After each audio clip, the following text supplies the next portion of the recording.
Nous sommes saisis, oh, ma pensée c'est là, ta main. Jésus, Jésus, oh, ta bêtise de pied, nous sommes saisis, oh, ma pensée c'est là, ta main. Pour côté sortir, pour nous aime passer, notre illimité, notre espoir, lever des moi, petit Jésus, oh yeah. Pour côté sortir, pour nous aime passer, notre illimité, notre espoir, lever des moi, merci Jésus, merci. Moi guérison, tout témoigner. Bon Dieu fait pour moi sans vérité. L'histoire maintenant,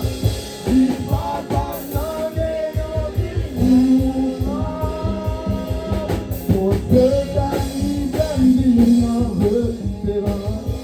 Laisse-toi pour me témoigner. Moi guérison pour témoigner. Bon Dieu fait pour moi sans passer. Bon Dieu fait pour moi sans passer. Papa non rien bon Dieu d'amis en retirant. Pour côté sortir, on est passé, on est humilié, pas d'espoir, mais moi, merci Jésus, merci. Le temps nous chanter. Pour côté sortir, on est passé, on est humilié, pas d'espoir, mais moi, merci Jésus. Ah, il sait qu'on chante ça, dis-le avec mon corps. Oh yeah. Pour côté sortir, on est passé, on est humilié, pas d'espoir, mais moi, merci Jésus, merci. On fait ton don, on chante ça, allez, laisse. Pour côté sortir, pour misère passée, je t'ai humilié, pas d'espoir, mais moi, merci Jésus, merci. Encore, allez. Pour côté sortir, pour misère passée, je t'ai humilié, pas d'espoir, mais moi, merci Jésus, merci. Oh yes, pour côté sortir, pour misère passée, je t'ai humilié, pas d'espoir, mais moi, merci Jésus, merci. Oh yes, pour côté sortir, pour misère passée, je t'ai humilié, pas d'espoir, mais moi, merci Jésus, merci. Côté sortir, pour misère passée, je t'ai humilié, pas d'espoir, mais moi, merci Jésus, merci. Est-ce que tu peux acclamer le roi des rois, le Dieu des dieux? Est-ce que tu vas avoir quelqu'un qui se lève pour la révérence de l'Éternel? Est-ce que tu vas avoir une personne qui se lève, pas pour moi, pour célébrer l'Éternel? Alléluia, merci Jésus. Pour dire merci, et pour dire merci. Alléluia, et parce qu'on a place là, levez pour dire merci, mon Dieu. Levez, acclamez mon Dieu, acclamez ton roi, acclamez ton roi, acclamez ton grand, acclamez ton grand soldat, acclamez pour le plus grand chef de Dieu dans la vie. Acclamez parce qu'elle se protège la vie. Acclamez parce qu'elle peut chanter. Acclamez parce que ça c'est ça. Parce qu'on ouais puissance dans la vie. Yes, bien aimé, même si c'était la dernière, acclamez mon Dieu. Alléluia. Il est bon, il est agréable, merci, pour des frères et des sœurs de venir ensemble. Un texte m'intéresse dans Jean chapitre 6, les versets 14. C'est Jean a vu le miracle que Jésus avait fait. Disait, celui-ci est vraiment le prophète qui doit venir dans le monde. Alléluia. Celui-ci est vraiment le prophète qui doit venir dans le monde. celui-ci est vraiment le prophète qui doit venir dans le monde. C'est une parole qui dit que je reconnais à travers de cette personne qu'il est le prophète qui doit venir dans le monde. Or, tel propos annonce de manière cruciale que nous connaissons de manière affirmative celui dont nous parlons. Je ne peux pas dire que je reconnais un frère William, un maçon, s'il n'a jamais un jour de sa vie construit une maison avec de la pierre et des mortiers de manière correcte. Car tout le monde peut dire je suis ci, je suis ça. Mais le jour qu'on connaîtra qui tu es vraiment, c'est lorsque tu es capable de prouver ce que tu dis. Tu dis que tu es pasteur, mais tu es capable de prêcher. Tu es capable de parler avec des gens correctement. Tu es capable d'évangéliser. Tu es capable de bénir. Tu es capable de guérir. Tout cela montre que ta capacité est faillie. Tu dis que tu es une servante de Dieu alors que tu n'as pas une vie de prière, alors que tu n'as pas quelque chose en profondeur dans la présence de Dieu. Cela montre que tu es faillible. Alors, le thème de ce que je veux prêcher ce matin, et je veux que tu le retiennes toute cette semaine. Connais-tu Dieu? Connaître la capacité de Dieu. Connaître la capacité de Jésus. Connaître la puissance main de... Connaître la capacité de Dieu. Connaître... Non, avec la capacité, on peut garder la yes. Connaître la capacité de Dieu. Je veux que tu repars avec. Je veux que tu te lèves et que tu te souviens ce matin. J'ai entendu quelque chose qui me renverse de ma chaise. Connaître quoi? J'ai dit quoi? La capacité de Dieu. Oh, j'ai chaud. Connaître la capacité de Dieu. Je vous raconte quelque chose. Hier, j'étais chez mes parents et j'ai fouillé mon père et ma mère. Je les fouillé en profondeur pour voir qu'est-ce qu'ils connaissent, quel nom qu'ils connaissent le plus ancien. Ils ne comprenaient pas. J'ai cherché dans mon héritage. J'ai dit, maman, après ta maman, c'est qui?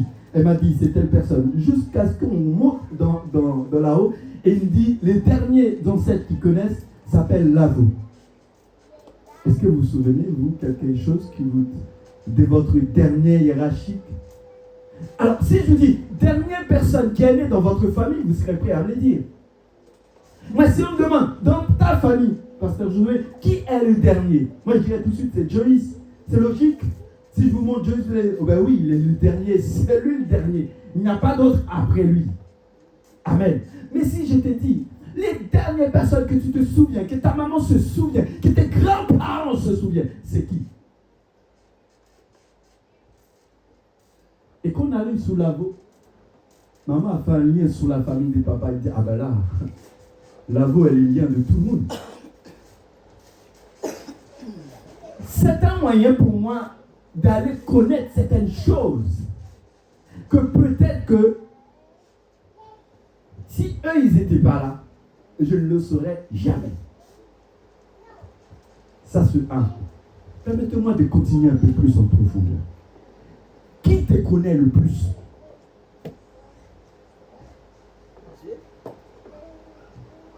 Mais je dirais de manière naturelle. Qui te connaît le plus?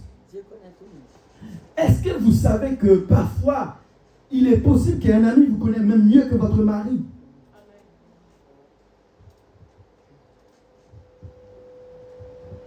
Est-ce que vous savez que il y a des personnes, la personne qui vit à l'intérieur de la maison avec eux ne l'est jamais connue, n'a jamais regardé réellement qui il est réellement.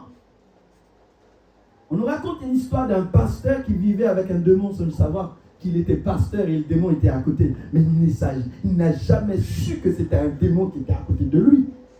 Tous les jours, il vit, sa femme était un démon qui faisait de la sorcellerie, mais le pasteur ne le savait pas.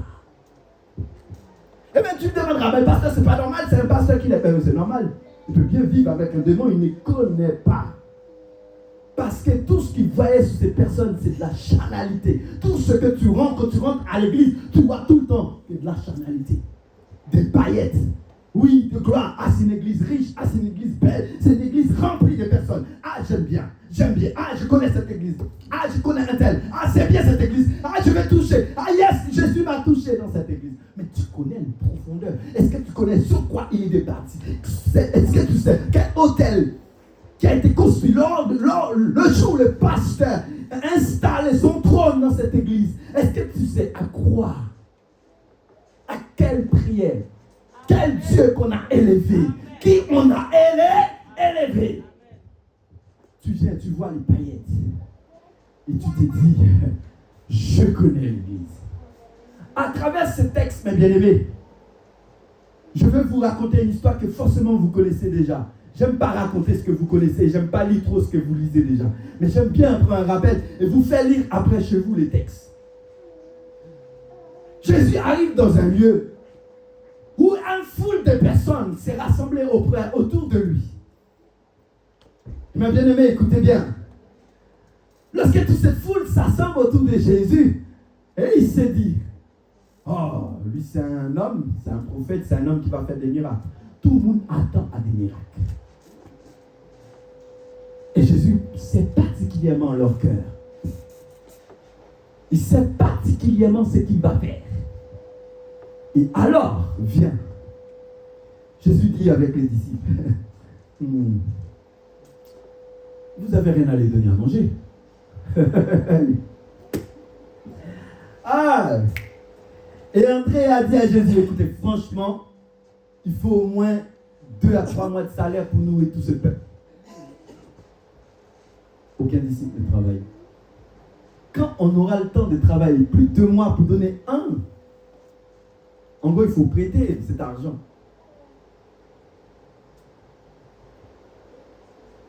Jésus dit, donnez-leur vous-même à manger. C'est assez naturel de dire, donnez-leur à manger.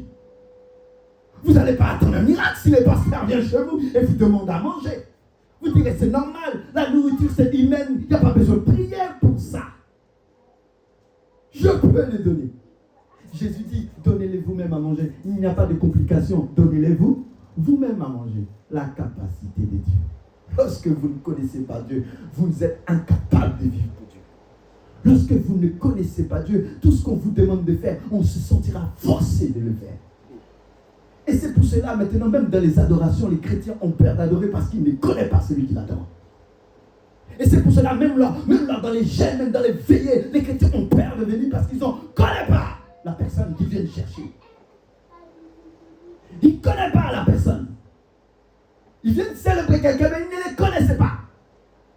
En d'autres termes, on a l'impression que lorsqu'on vient à l'église, on vient faire exactement ce que nos parents nous ont appris à faire, adorer des idoles. On ne les connaissait pas, mais on les adore. On nous a dit, c'est comme ça qu'il faut faire, faisons comme ça. Ah, ça c'est Dieu. Comment on pourrait l'appeler ça? Dieu comment? Dieu, réveille-toi Dieu. Toi aujourd'hui tu t'appelles Dieu ventilateur. On adore Dieu ventilateur. Mais qui est Dieu ventilateur? Pas besoin de connaître. Mes parents m'ont dit m'adorer. Je mets à genoux devant le Dieu ventilateur. Et on ne connaît pas ventilateur. On adore. On prie ventilateur. Ventilateur parle. Ventilateur répond. Ventilateur exact. Ventilateur ci. Ventilateur ça. Mais on ne le connaît pas. Tous les jours, votre prière reste pareille. Vous priez un Dieu que vous ne connaissez pas. Et vous ne savez même pas s'il existe. Parce que vous ne le connaissez pas. Or, je retourne là où j'étais. Alors, les disciples, assis, et connaissent particulièrement la vérité. Ils savent particulièrement qu'il est impossible de donner à manger à tout ce monde qui représente plus de 5000 personnes. Et Jésus les a dit, donnez-leur vous-même à manger. Et dans les fouilles, on va trouver un petit garçon. L'humilité du texte montre que la personne qui avait quelque chose à donner, c'est un petit garçon. Moi je me dis, est-ce que c'est parce que les autres n'en avaient pas? Il y a des personnes qui disent, moi je pense que, moi à ma place, même si j'avais, je l'aurais pas dit. Ah oui. Ah oui. Tu sais, dans une montagne, tu ne sais pas combien de temps que tu vas passer. Tu es là avec ta famille. Et si tu n'avais 10 oreilles, tu ne diras pas. Parce que partager, combien que je vais trouver? Et là, la Bible nous dit, c'est un petit garçon. 2 poissons, 3 petits pains. L'ensemble fait 5. Et c'est là qu'il faut comprendre quelque chose d'extraordinaire, où Jésus va dire, écoutez, il ne va pas dire distribuer ça entre vous 3 ou entre vous 5. Jésus dit, amenez-moi. Alléluia. Il dit quoi? Amenez-moi le pain et le poisson. Jésus n'a pas demandé la moitié. Il a demandé tout, le pain et le poisson. Mais dans ma tête, gamin qui un peu réfléchit, je pense que c'était un adulte, il aurait dit, Jésus, écoutez-moi bien. Je veux bien partager, mais pas tout donner. Si on veut, je vais partager avec toi, Sénadège, mais pas tout. Si je donne tout, je fais comment moi alors? Vous comprenez? Je veux que vous compreniez les textes que je vous ai lus tout à l'heure. Je vous ai dit, verset 14. Ces gens ayant vu le miracle que Jésus avait fait, et disaient, celui-ci vraiment le prophète qui doit venir dans le monde. Avec ces textes que je veux que tu comprends. Pour cela, je suis obligé de détailler toute l'histoire avec toi. Jésus les a dit, donnez-moi le pain et le petit poisson. Il vient, bénit le pain, bénit le petit poisson, le mystère caché de Dieu, et les a établis ici. Et lorsque ils ont vu le pain, les poissons étaient tellement multiples que tout le monde a mangé. Et même, la Bible nous dit, manger et rassasier. Manger et rassasier. Le thème est frappant parce que au départ, il n'y en avait pas assez. Après la bénédiction de Jésus, il y avait tellement qu'au point qu'on est rassasié. Beaucoup de personnes se disent, mais qu'est-ce qui s'est passé? Comment on peut venir et tous manger? Cela fait partie d'une partie de Jésus-Christ qu'on ne connaissait pas. C'est une dimension que Jésus qu'on ne connaissait pas. D'une partie de l'adoration qu'on ne connaissait pas. Et c'est pour cela, tant que tu ne connaissais pas ça, tant que tu ne connais pas cette partie-là, tu auras du mal à adorer Dieu. Comme on dit, en esprit et en vérité. Jean chapitre 4, Jésus rencontre avec une femme samaritaine pour puiser et Jésus lui dit, donnez-moi à boire. Est-ce que tu connais Jésus? Ma question ici, comment connaît la capacité de Jésus? Connais la capacité de Dieu. Jésus dit, donnez-moi à boire. Et la femme lui dit, tu es juif. On n'a pas de lien commun, toi et moi. Ce qui m'a frappé, c'est qu'à un moment donné, Jésus lui a dit, si tu me connaissais, toi-même tu m'aurais demandé à boire. Alléluia. En fait, il y a des personnes, c'est parce qu'ils ne connaissent pas de Jésus qui fait qu'ils peinent encore dans les misères. C'est parce qu'ils ne connaissaient pas Jésus qui fait qu'ils peinent encore dans le malheur. C'est parce qu'ils ne connaissaient pas Jésus qui fait qu'ils n'adorent pas correctement. C'est parce qu'ils ne connaissaient pas Jésus qui fait même lorsqu'ils ont un problème, ils seraient capables d'être guéris. Il dit, donnez-moi à boire. Il dit, il n'y a pas de référence entre toi et moi. Jésus dit, si tu savais qui j'étais, toi-même tu m'aurais demandé à boire. En fait, si tu me connaissais, si tu connais la capacité qui est en moi, tu m'aurais demandé et je t'aurais donné à boire. Et attention, l'eau que je te donnerai, c'est une seule fois. Tu bois et tais-toi. Bois toute ta vie. Tu ne viendras plus jamais puiser. Or, la femme a dit, donne-le-moi. Parce que déjà, tu n'as rien pour puiser. Et le puits, il est profond. Et là, Jésus lui dit, va chercher ton mari. Va chercher ton mari. Tu veux de l'eau? Va chercher ton mari. Et ici, l'exemple ici, si Jésus t'aurait demandé, oui, avec cette femme, c'est son mari, mais toi, c'est autre chose qu'il t'aurait demandé. Va chercher la sœur interne qui t'a humilié. Va chercher les frères internes que tu as piétinés toute ta vie. Va vers ton patron. Va encore dans ton travail. Il y a des choses que tu dois encore réparer là-bas. Et là, il t'aurait dit, après quand tu aurais fini, reviens ici. Parce que je ne peux pas mettre des bénédictions sur des saletés. Je ne peux pas mettre grâce sous grâce. Alléluia. Alléluia. Il y a des choses pour le recevoir. Il faut réparer certaines choses avant. D'où le premier point que je vais traiter avec vous. Il y a ce qu'on appelle des mauvais moyens de connaître quelqu'un. Il y a des personnes, quand ils veulent te connaître, il y a 3 mauvaises façons de connaître quelqu'un. Allez-y, alléluia. Je dis. 3 mauvaises façons de connaître quelqu'un. 3 mauvaises façons de connaître quelqu'un. Il y a des personnes, ils veulent vous connaître, c'est par curiosité. Amen.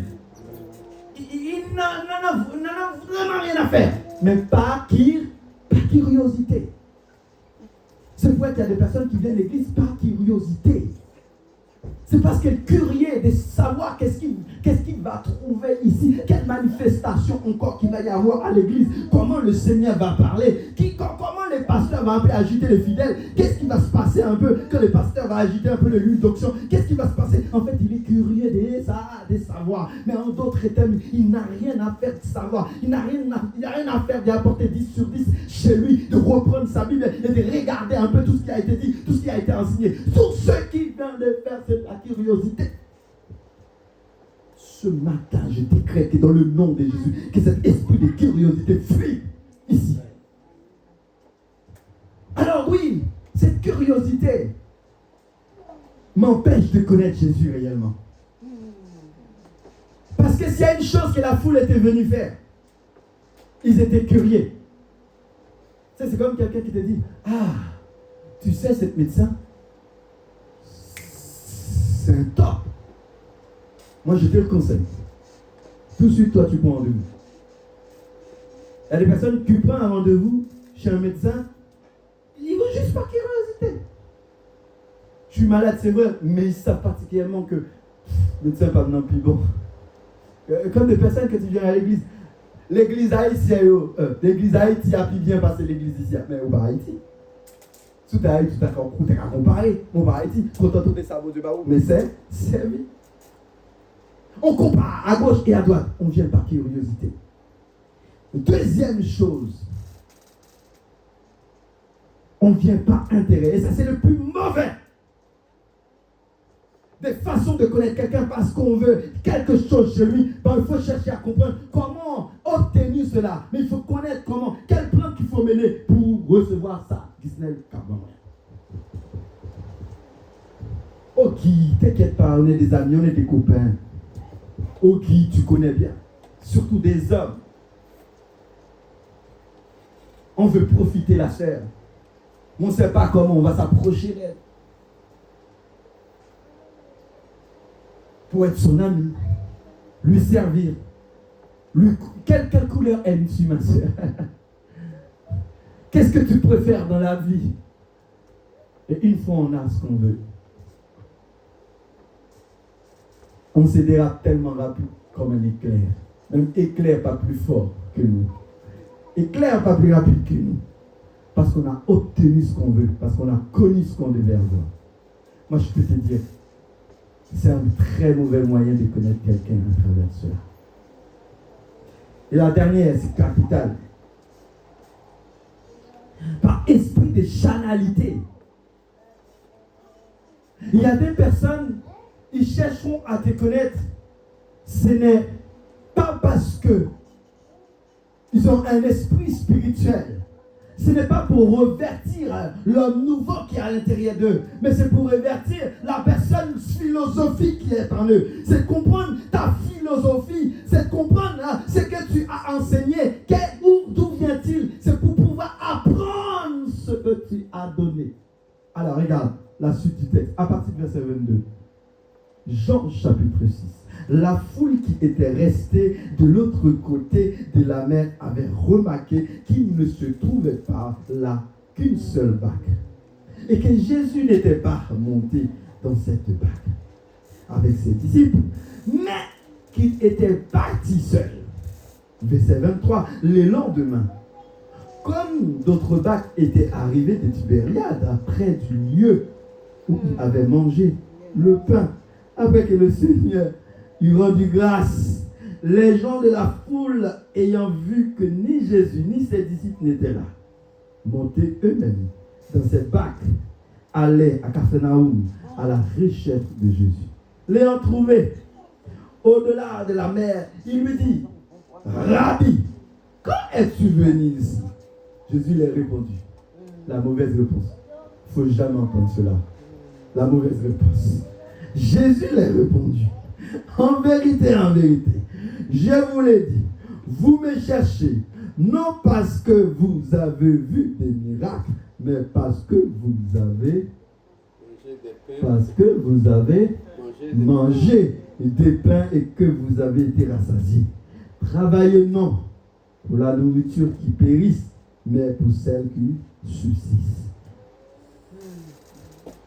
pour la vie éternelle, et que le Fils de l'homme vous donnerait, car c'est lui que le Père, que Dieu lui-même a marqué de son sceau. Lui répondit, que devons-nous faire pour accomplir les œuvres de Dieu? Jésus lui a répondu, l'œuvre de Dieu, c'est que vous croyez en celui qui a envoyé. Quel miracle fais-tu donc, lui répondit-il, afin que nous les voyions et que nous croyions en lui? Que fais-tu?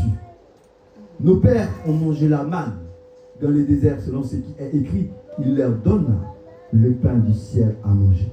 Jésus leur dit, en vérité, je vous le dis. Moïse vous a donné le pain. Moïse ne vous a pas donné le pain du ciel, mais mon Père vous donne le vrai pain du ciel. Amen.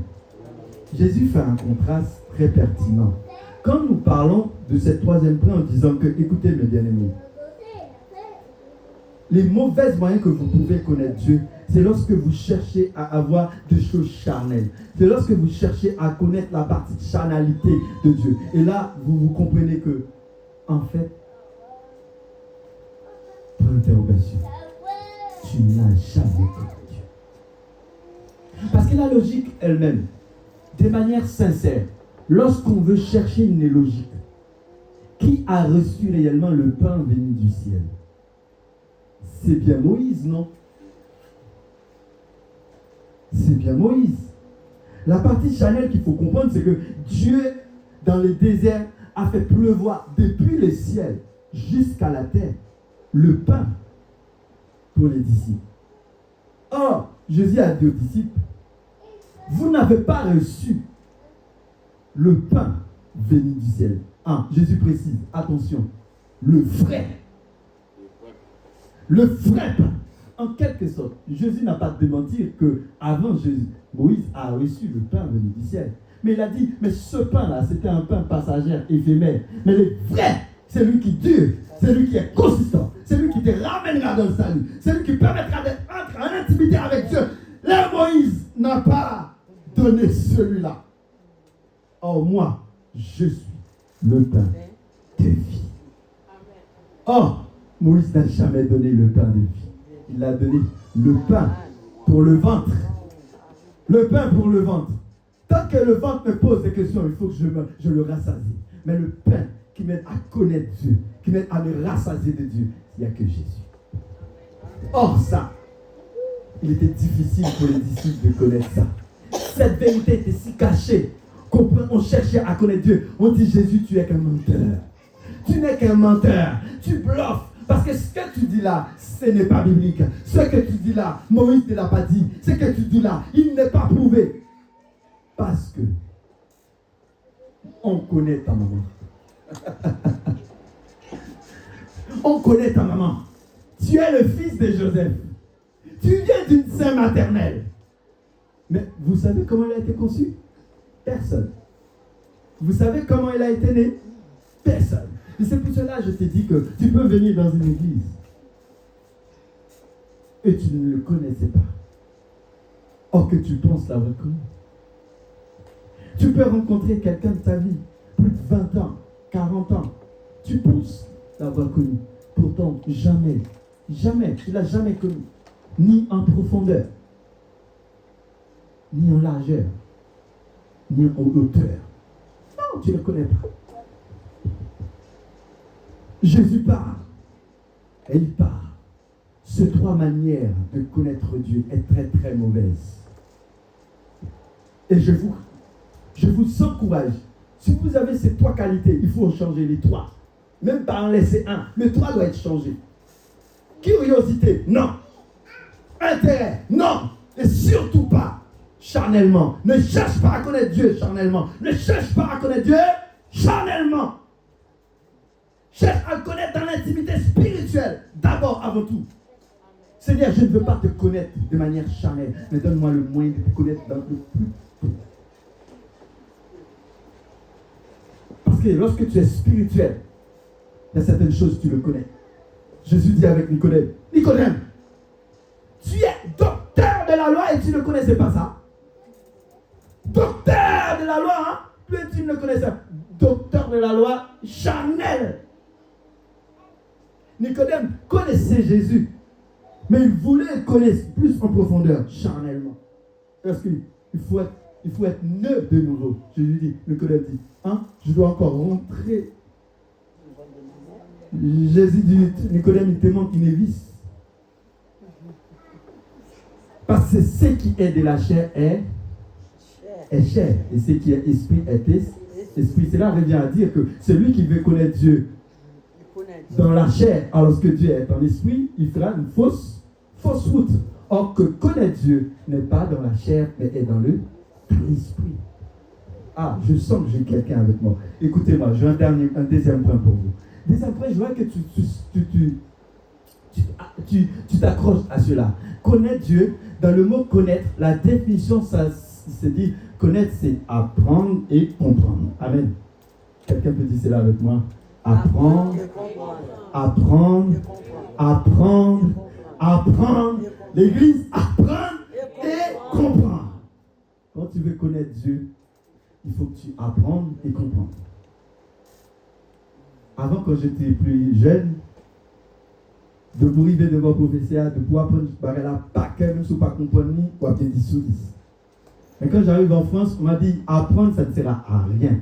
C'est pour comprendre d'abord. Parce que quand tu comprends, tu peux le dire à n'importe quelle manière. Tu pourras l'expliquer. Et même 20 ans plus tard, si tu comprends ce que tu dis, ça retient. Mais quand tu apprends, depuis l'université, sous la pression, j'ai appris. Mais quand je suis calme, tout est perdu. Hein. Vous ne savez jamais faire là. Oui, apprendre par cœur. C'est vrai, apprendre par cœur, c'est bien. Mais il est plus facile d'apprendre par cœur lorsque tu comprends. Tu apprends par cœur, mais quand tu comprends. Parce que quand tu ne comprends pas, ça ne sert à rien. Mais connaître Dieu, c'est lorsque tu apprends à comprendre Dieu. Apprendre à comprendre Dieu. J'ai vu cela. Alléluia. Au verset 29. Il dit quoi? Verset 29. Jésus leur répondit, l'œuvre de Dieu, c'est que vous croyez en celui qui vous l'a envoyé.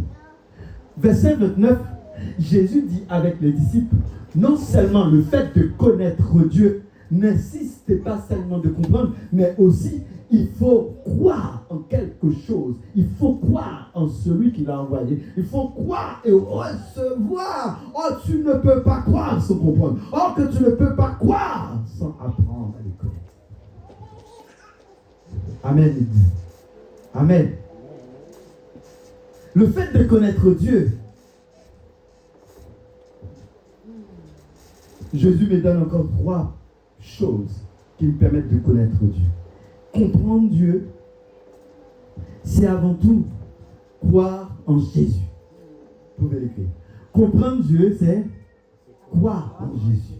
Croire en Jésus, qu'est-ce que c'est? Ça veut dire, c'est reconnaître qu'il est le pain de vie. Et qu'il est le pain qui m'a été offert par Dieu lui-même. Le pain qui m'a été donné par Dieu lui-même. Comprendre Jésus, tout le monde ne peut pas comprendre Jésus. Tout le monde ne peut pas le comprendre. Parce qu'il y a des façons qu'il parle. Il va falloir que tu sois spirituel. Alléluia. Alléluia. Dis, ceci on revient dire,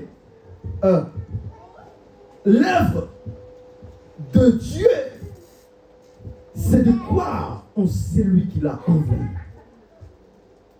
Le envoyé ici, c'est lui qui est le roi de Dieu. Jésus est le roi de Dieu, envoyé. Et lorsqu'il a reçu le plein pouvoir pour venir sauver l'humanité, dans Luc chapitre 4, le verset 18, il a dit, il m'a donné, il m'a oint, afin que je vienne annoncer la bonne nouvelle aux pauvres, libération aux captifs, aux prisonniers, et surtout d'envoyer libre. Voilà le message qu'il faut comprendre. Et si tu ne le comprends pas, tu fais fausse route. Et beaucoup de personnes, quand ils voient Jésus, ils ne peuvent pas le comprendre. Parce qu'ils voient Jésus comme un homme. Or que Jésus, quand il parle de Dieu.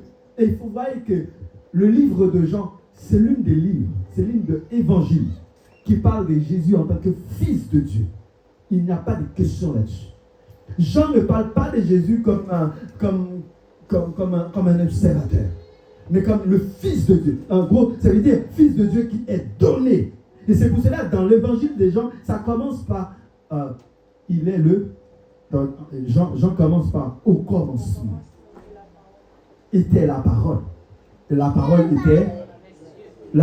était, rien n'a été fait sans lui, tout a été fait par lui. En gros, avant, Jésus était là. Après, il sera là. Quand tout a été fait, il était là. Jean montre qu'il n'y a pas de question. Il est le Fils révélé par Dieu dans le monde. Deuxième, accepter le pain. Accepter le pain du ciel. Deuxième façon d'apprendre à connaître Dieu, c'est quoi? Mais aussi de l'accepter. Or, il était difficile pour un homme charnel d'accepter Dieu, de comprendre Jésus, de comprendre le fait qu'il a dit, je suis le pain vivant.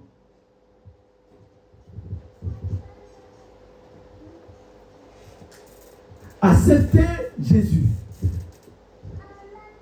Croyez en lui. C'est de le connaître. Vous ne pouvez pas me connaître sans que vous cherchiez à me croire. Vous ne pouvez pas me connaître sans que vous m'acceptez.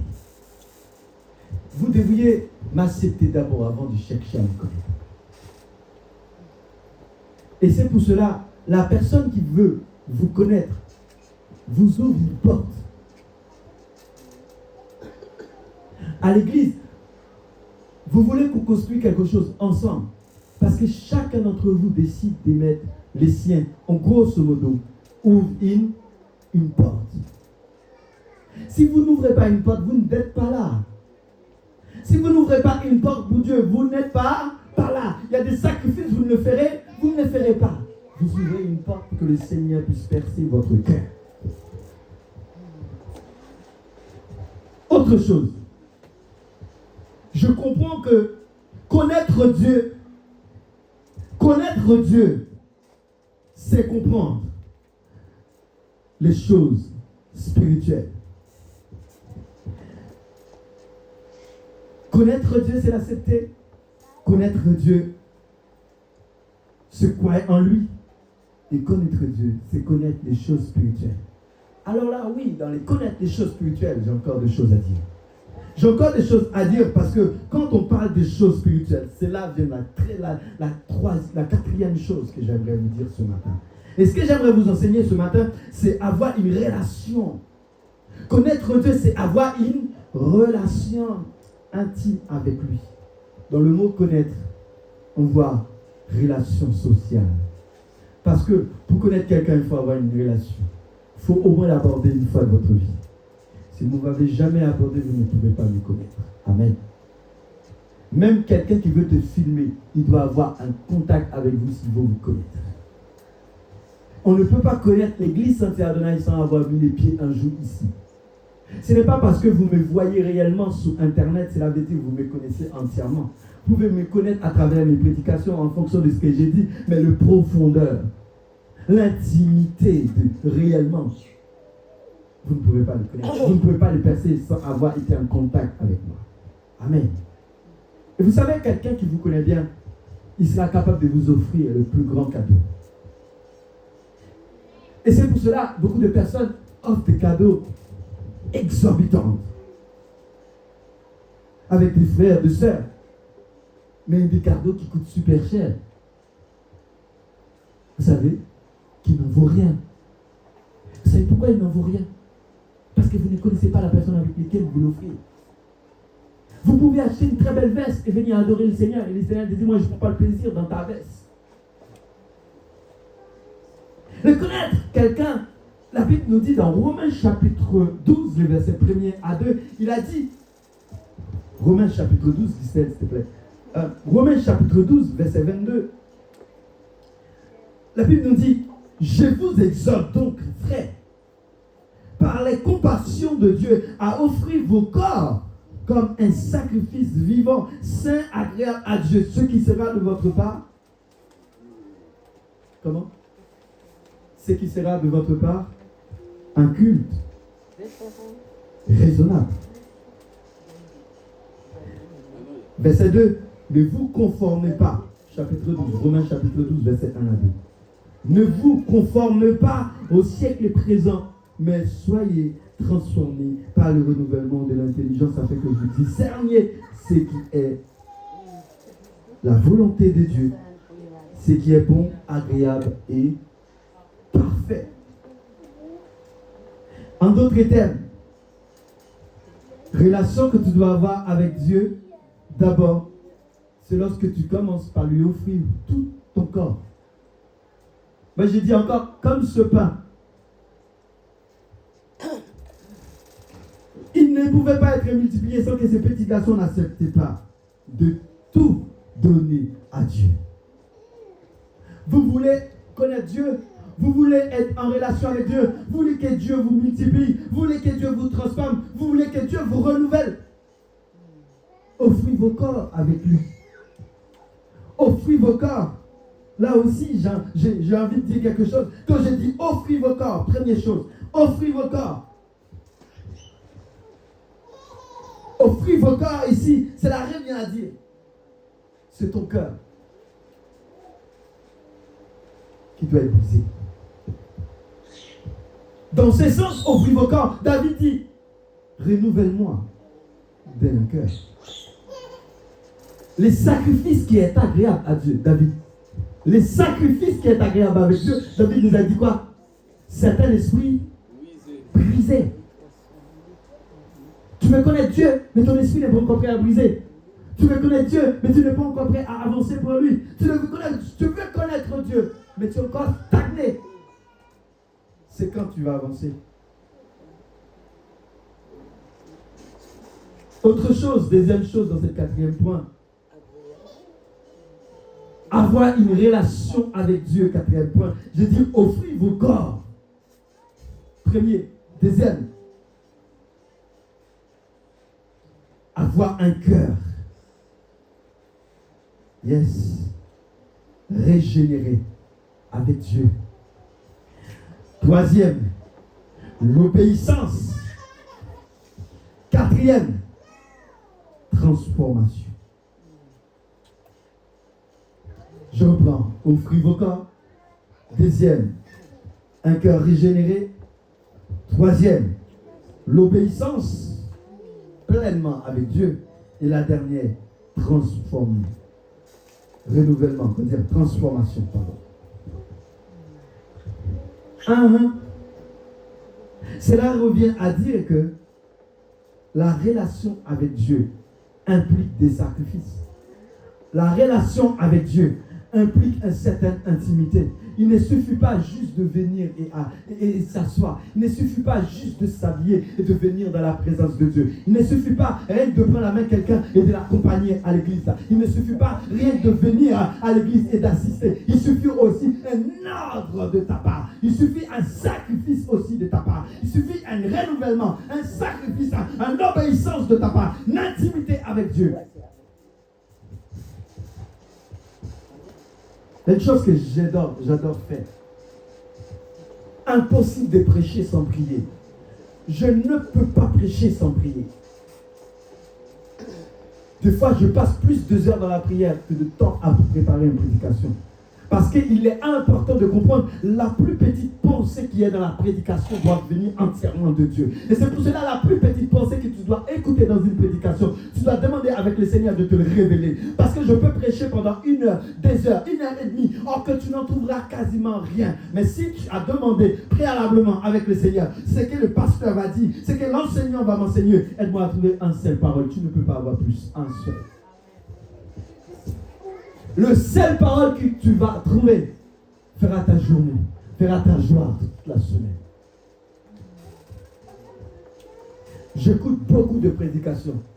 Et le plus souvent, quand j'écoute une prédication, c'est souvent un seul mot que j'aimerais que le prédicateur répète. Pourquoi? Parce que je n'ai pas compris. Parce que ça m'a forgé ce qu'il a dit. Ça m'a tapé dans l'œil ce qu'il a dit. Mais pour mieux comprendre, j'ai envie de le entendre encore. Parle de la même façon, j'aurais pu faire un replay, mais j'ai envie de l'entendre encore dans cette prédication pour avoir une confirmation de ce que j'entends.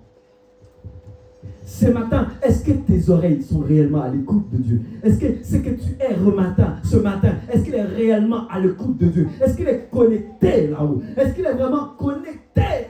Alléluia, j'ai envie de le dire. Est-ce qu'il est connecté avec Dieu? Celui qui connaît Dieu, celui qui a une relation avec Dieu, il connecte avec Dieu, comme un téléphone qui charge.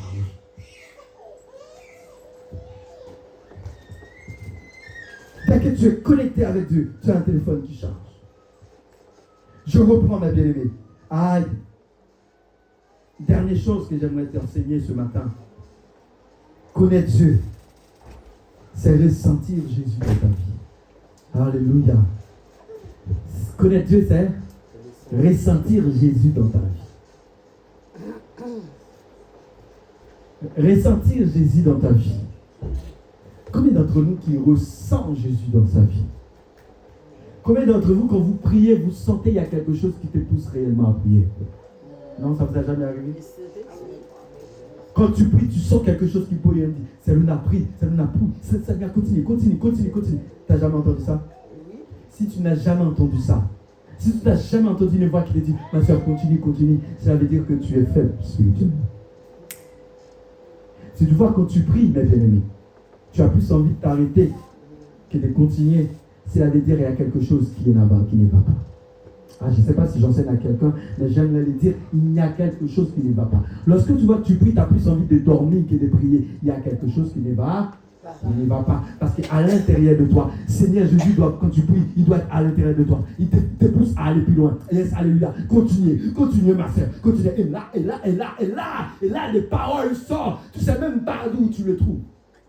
Et c'est là l'esprit parle à ta place. Quand tu commences par monter en créneau, yes, alléluia. Et la puissance de Dieu, alléluia, t'écoute dans cette prière. Alléluia. Tu n'es pas connecté avec la même personne. Et c'est pour cela, dans Colossiens chapitre 3, verset 9 à 11, je pense. Je n'ai pas mis Colossiens chapitre 3, le verset 9 à 11. Je voudrais te dire, quand on parle de ressentir Jésus dans ta vie, regarde qu'est-ce qu'il dit. Colossiens chapitre 3, verset 9 à 11. Et il dit, la parole de Dieu nous dit, écoutez, ne mentez pas les uns les autres, vous étant dépouillés du vieil homme et de ses œuvres. Oh, alléluia. Revêtis l'homme nouveau. quand je te dis ressentir Jésus dans ta vie, c'est revertir l'homme nouveau. Et là, maintenant, je commence par chercher. Qu'est-ce que ça veut dire revertir l'homme nouveau? Est-ce que ça veut dire que je dois aller trouver le pasteur? Je dis, le pasteur, écoutez-moi, à l'intérieur de moi, je veux une puissance. Est-ce que ça veut dire que c'est une bouteille d'eau que le pasteur doit verser sur toi pour revertir de l'homme nouveau? Est-ce que ça veut dire que quand tu montes dans la porte, le pasteur doit couiller, et prendre une chemise et mettre sur toi et te mettre comme si tu avais une vêtement nouvelle sur toi? Non, non, non, non. La Bible nous dit, revertir de l'homme nouveau. Qui est cet homme nouveau? Qui est cet homme nouveau? Oh, la Bible nous dit, l'homme nouveau ici, c'est Jésus. L'homme nouveau, c'est Jésus. Et il dit, l'homme nouveau, c'est quoi? C'est lorsque tu décides de renoncer à ton passé, renoncer à tes vices, renoncer, comme Jésus avait dit avec la femme samaritaine. Écoutez, va chercher ton mari. Va chercher l'impossible. Et la femme me dit, moi je n'ai pas de mari. Jésus lui a dit, mais c'est normal, on ne peut pas les compter. Il y en a 5. Tu vas prendre le premier, tu diras c'est pas lui. Tu vas prendre le deuxième, on va dire encore c'est pas lui. Et tu vas prendre la troisième, tu diras encore c'est pas lui. Parce qu'il y en a 5. Il y en a 5 passés déjà. Tu ne peux pas les compter. Et c'est là qu'il faut comprendre que la revertie de l'homme nouveau, cette femme va chercher, pas à aller chercher son mari, mais à déposer ses fardeaux au pied du maître. Connaître Jésus, c'est le fait que revertir de Jésus, c'est le fait de jeter ce que j'avais avant et de commencer par revertir de Jésus. Donc, en d'autres termes, se ressentir Jésus à l'intérieur de moi. Alléluia. Je dis quoi? Ressentir à l'intérieur de moi. Ressentir Jésus à l'intérieur de moi, permettez-moi de conclure parce que je n'ai pas beaucoup de temps, je ne vais pas prendre beaucoup de temps avec vous. Ressentir Jésus à l'intérieur de moi, c'est aussi dire que je dois revertir Christ, première chose. Revertir Christ dans ce 5e point. Revertir Jésus à l'intérieur de moi. La première, revertir Christ. Connaître, c'est ressentir, 5e point. Ressentir Jésus et sa capacité dans ma vie. 5e point. Connaître, c'est ressentir Jésus dans ma vie. Et première chose que nous avons à dire dedans, c'est de vous dire, c'est revertir Christ à l'intérieur de toi-même. Tant que tu as Christ à l'intérieur de toi-même, tu sauras comment prier. Tant que tu as Christ à l'intérieur de toi-même, tu sauras comment adorer. On ne va pas te forcer pour adorer. On ne va pas te pousser à t'adorer. Des fois, lève-toi ma soeur, lève-toi. On ne va même pas te dire ça. Il y a des personnes, quand ils viennent dans la maison de Dieu, ils n'attendent pas qu'on lui dise se lever. Ils n'attendent pas qu'on dise non, il suffit qu'on lui dise, va, il est déjà à venir. On ne va pas te demander de prier. Oh, que ta bouche commence par parler en langue. On ne va pas te demander de te mettre à genoux au point que tu es déjà en humilité parce que tu sais que cela ne vient pas de toi, mais cela vient de Dieu. Des chrétiens qui connaissent Dieu en pleinement à l'intérieur d'eux n'attendent pas qu'on les pousse, n'attendent pas qu'on les force parce qu'ils reviennent ici même en état des guerriers. Avez-vous déjà vu un soldat revêtir son uniforme au moment des batailles, au moment des guerres? C'est-à-dire, sous le front, il commence à mettre sa pied. Ah, il le casse. Avez-vous déjà vu un soldat qui met ses bottes au moment, en pleine guerre? Les soldats, ils sont comment quand ils sont sur le champ de bataille? Ils sont déjà casquettes. On est déjà prêts, si on doit mourir, on mourra. Quand vous venez à l'église, on a tendance que c'est à ce moment-là qu'on cherche. On cherche la connexion. Vous n'êtes pas connecté depuis à la maison. Il y a un problème. La connexion doit se faire depuis à la maison. À l'intérieur dans la voiture, le feu doit commencer par s'allumer. Alléluia. Est-ce que je parle avec quelqu'un? Le feu doit commencer par s'allumer dans la voiture. Si dans la voiture, au lieu qu'il y a le feu, c'est les bagarres, c'est que veut dire que vous n'êtes pas encore prêt à venir là. Avant même de quitter la voiture, si avec le bagarre, mais chérie, il faut qu'on règle ça avant. Ne monte pas là. Sinon, on va faire fusionner quelque chose de pas bon à l'intérieur. Chérie, parlons avant de monter. Même si on arrive à la dernière mot de prédication, mais c'est pas grave. Arrange les problèmes avant de monter. Alléluia. Parce que la connexion doit se faire depuis la maison s'il faut. Dès la maison. Quand je viens ici, je dois être déjà armé. Quand je viens ici, parce que Baka est dans la porte. démon est dans la porte. Il ne peut pas entrer, mais il est à l'extérieur. Il est dans la porte. À partir du moment où tu n'es pas armé, à partir du moment où tu n'es pas encadré, à partir du moment où tu n'es pas ferme, dès que tu entres, il entre avec toi. Voilà comment Satan peut entrer à l'intérieur sans que tu le saches. Ton cœur est lourd. Tu viens avec problème que tu aurais pu régler à la maison, mais tu ne l'as pas fait. Quand tu rentres, tu portes ici. Oui, c'est vrai, il y a des fardeaux. Tu auras besoin des aides pour venir. Quand tu viens, il ne faut pas honte de le demander. Mais il y a des choses quand tu peux le faire. Régler. Et demande à Dieu la puissance quand tu reviens ici. De ne pas venir en mode l'uniforme sur mes bras et je vais le mettre ici. Non, non, non. Essaye de voir si tu peux être armé avant. Comme un vrai soldat. Quand tu viens ici, tu viens adorer avec tes lèvres. Deuxième chose, grandis avec cette capacité. Grandis avec la capacité que Jésus-Christ est le pain de vie. Grandis avec la capacité que Jésus est le Christ. Troisième chose, je finis, j'ai presque fini. Troisième chose, unis en Christ. Alléluia.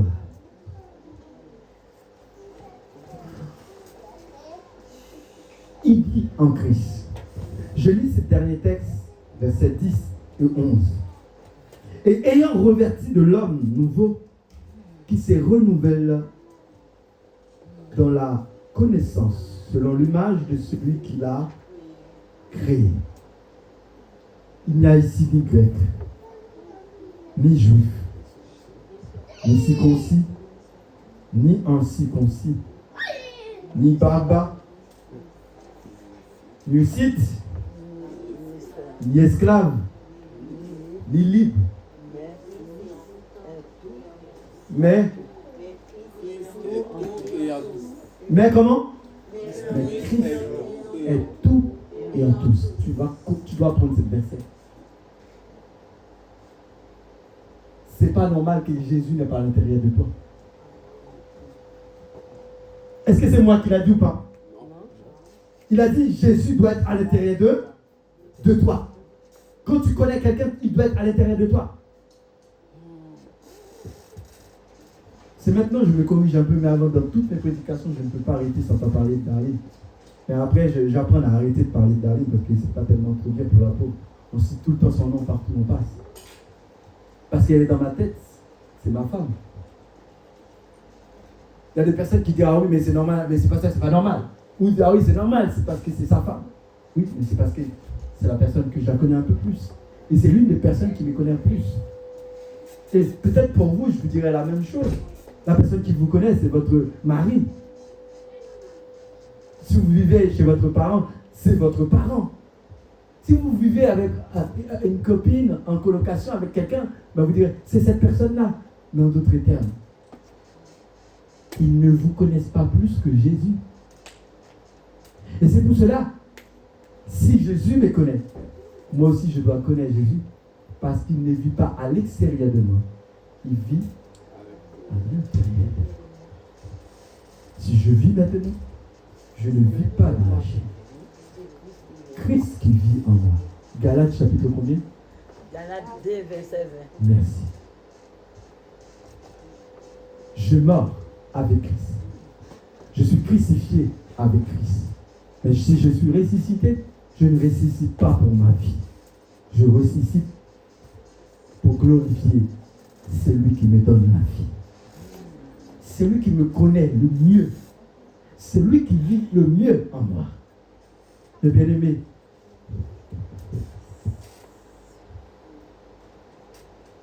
ne soyons pas des personnes curieuses. Ne soyons pas des personnes qui cherchent Jésus par intérêt, comme les disciples. Jésus, comment ça se fait que tu es déjà là? Comment ça se fait que tu es déjà arrivé? Et Jésus lui dit, vous me cherchez, ce n'est pas parce que vous avez besoin de moi. Vous me cherchez, c'est parce que vous savez que je suis capable de te donner du pain. Ne viens pas ici parce que tu sais que Jésus est capable de te donner du pain. Ne viens pas ici parce que tu sais que Jésus est capable de t'apporter quelque chose qui va t'aider à faire un bon business demain. Mais venez chercher Jésus. Parce que tu sais, il est capable de te renouveler toute ta vie. Il est capable de te transformer toute ta vie. Il est capable de te renouveler toute ta vie. Ne venez pas avec un cœur d'intérêt. Mais un cœur qui le cherche vraiment. Un cœur qui désire réellement Jésus. Lève tes mains, on va prier ensemble, mes bien-aimés. Prie avec moi. Seigneur, merci. Aide-nous à te connaître, Jésus de Nazareth. Lève-toi, prie avec moi, mes bien-aimés. Car tu es le Père, le pain de vie. Alléluia. Invoque-le, mes bien-aimés. Parle avec lui. Alléluia. Il est capable de faire ce que tu ne peux pas dire.